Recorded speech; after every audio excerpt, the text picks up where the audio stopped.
Students hope so आप लोग खैरियत से होंगे। हमने जो लास्ट लेक्चर में डिस्कस किया है, अपने लास्ट लेक्चर में हमने इफ़ स्टेटमेंट के बारे में पढ़ा था कि हमारे पास इफ़ स्टेटमेंट क्या होती है कि वो ऐसी स्टेटमेंट जिसे हम डिसीजन कंस्ट्रक्टर भी बोलते हैं, मतलब कि हम इसमें डिसीजन मेकिंग करते हैं और इससे हमें ये पता लगता है कि हमारा प्रोग्राम किस फ्लो के अंदर रन करेगा। ठीक है। और जो इफ़ स्टेटमेंट थी हमारे पास, हमने ये भी डिस्कस किया था कि ये हमारे पास one way decision making process होता है। ठीक है। कंडीशन हम तब लगाते हैं जब हमने वन वे डिसीजन मेकिंग करना होता है। फिर उसके बाद हमने इफ़ एल्स के बारे में बात की। इफ़ एल्स में हम लोगों ने लिखा कि ये हमारे पास two way decision making process है। मतलब कि हमने इफ़ स्टेटमेंट में देखा था कि अगर हमने एक कंडीशन लगानी है उसमें इफ़ स्टेटमेंट में, क्योंकि वन वे डिसीजन मेकिंग है। एक कंडीशन लगाएंगे, अगर वो हमारी कंडीशन ट्रू हो जाती है तो वो एग्जीक्यूट हो जाएगी, अदरवाइज़ वो स्टेटमेंट को इग्नोर होगी और वो हमारे पास रिज़ल्ट शो नहीं करवाएगी।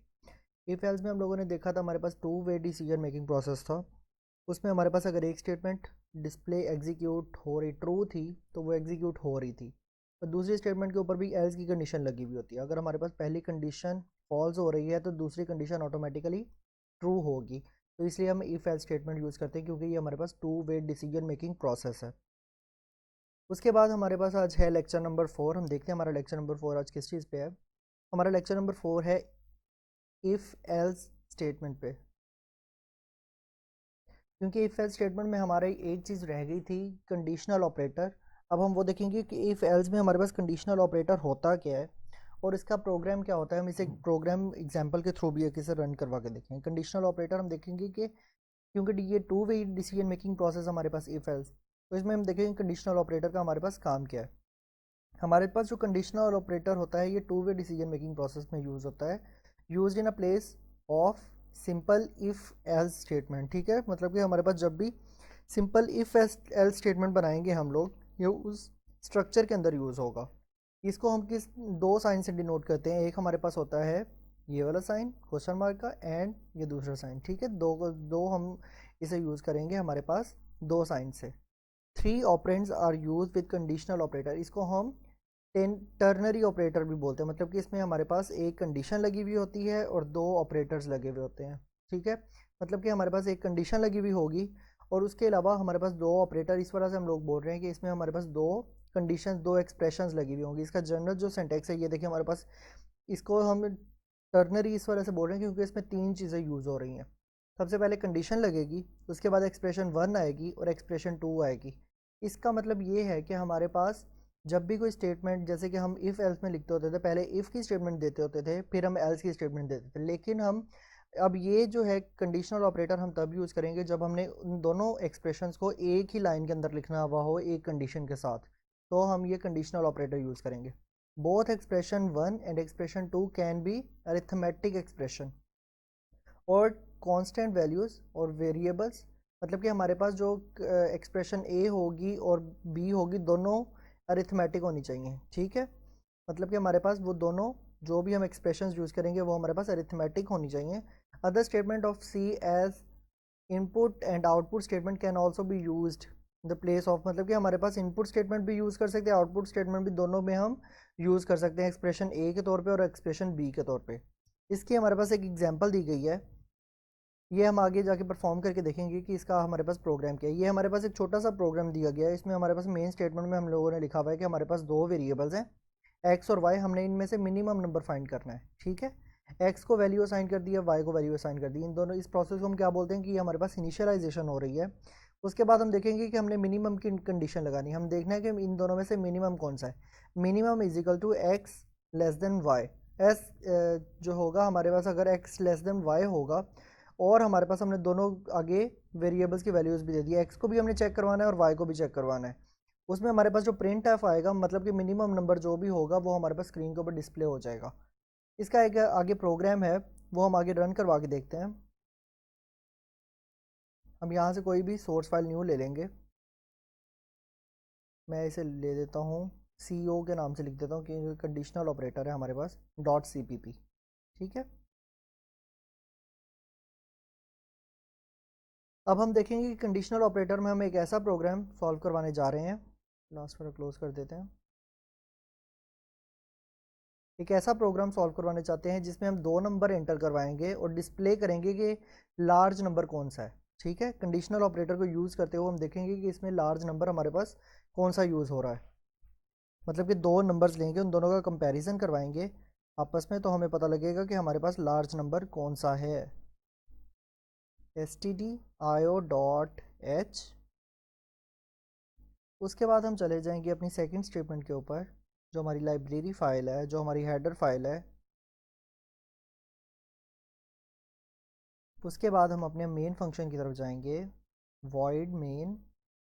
ये आप लोग इन चीज़ों से अच्छी तरह वाकिफ़ हो चुके होंगे।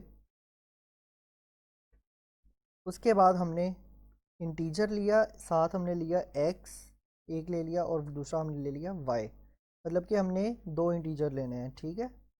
उसमें हम क्लियर स्क्रीन लगा देंगे। क्लियर स्क्रीन की स्टेटमेंट हम कब लगाते हैं, जब हमारे पास पिछले जो भी रिज़ल्ट अगर स्टोर भी हों तो वो क्लियर हो के हमारे पास आए, स्क्रीन बिल्कुल ब्लैंक शो हो, ठीक है। उसके बाद हम प्रिंट एफ की स्टेटमेंट लगाएंगे, जिसमें हम लिखेंगे कि हमारा नंबर क्या है।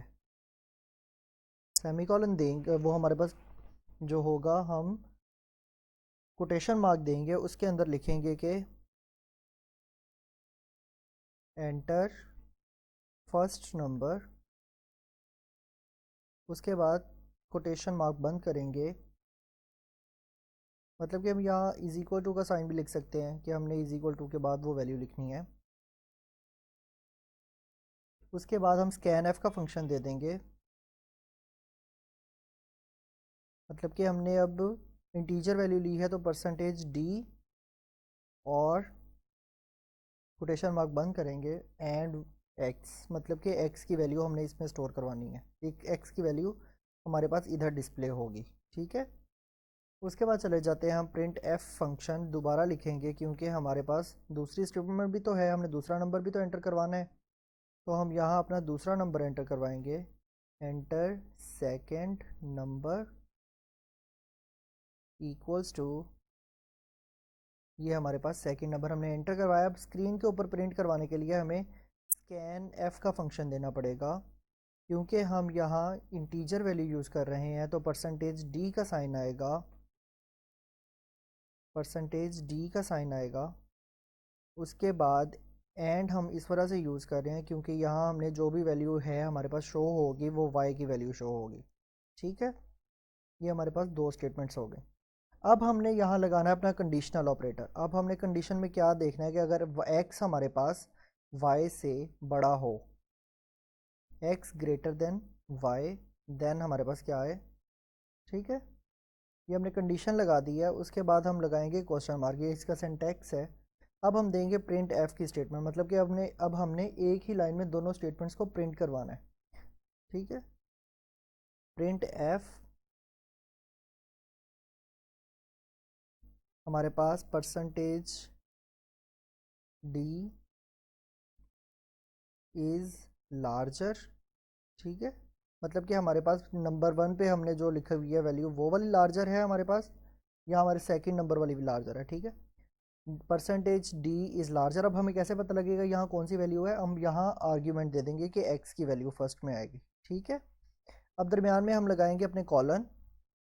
उसके बाद हम फिर प्रिंट एफ का फंक्शन देंगे, हम दोनों स्टेटमेंट्स एक के अंदर ही प्रिंट करवा देंगे, एक ही लाइन के अंदर एग्जीक्यूट करवाएंगे। तो यहाँ हमारे पास आएगा परसेंटेज डी इज़ लार्जर, ठीक है। यहाँ हम अपने कोटेशन मार्क को बंद करेंगे और यहाँ हम लिख देंगे आर्ग्यूमेंट कि यहाँ हमारे पास y की वैल्यू शो होगी अगर ये वाला हमारे पास लार्ज होगा।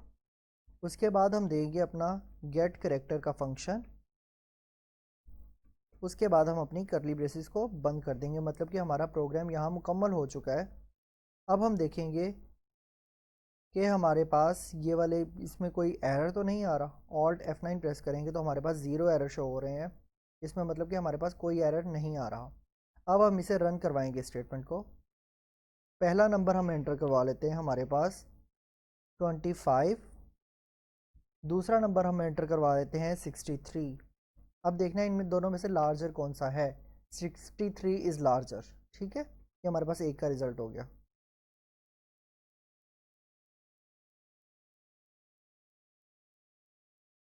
उसके बाद हम एक और प्रोग्राम रन करवा के देख लेते हैं।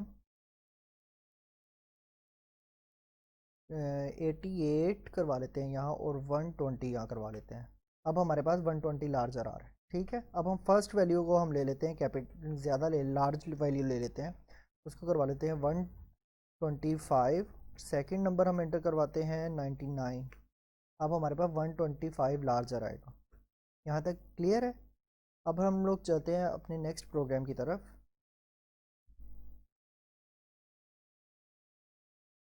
जो कि है, अब हम अपने नेक्स्ट टॉपिक की तरफ चलते हैं। हमारा जो दूसरा टॉपिक है आज का वो है हमारे पास नेस्टेड इफ स्टेटमेंट क्या होती है और इसके प्रोग्राम्स क्या होंगे, हम ये भी रन करवा के देखेंगे। हमारे पास जो नेस्टेड इफ स्टेटमेंट होती है, इसमें हमारे पास मतलब कि एक इफ स्टेटमेंट जो हमने लगाई है उसके अंदर हमने एक और कंडीशन इफ़ की यूज़ करनी है, वो हमारे पास नेस्टेड इफ कंडीशन होगी। को आज के लेक्चर की समझ आ गई होगी, तो हम इंशाल्लाह अपना जो है इसके बाद की स्टेटमेंट्स को नेक्स्ट लेक्चर में डिस्कस करेंगे। हम एक एक करके स्टेटमेंट डिस्कस करेंगे ताकि आगे ताकि आप लोगों को समझ आ जाए अच्छे से। तो इंशाल्लाह मिलते हैं अपने नेक्स्ट लेक्चर में। अपना ख्याल रखिएगा।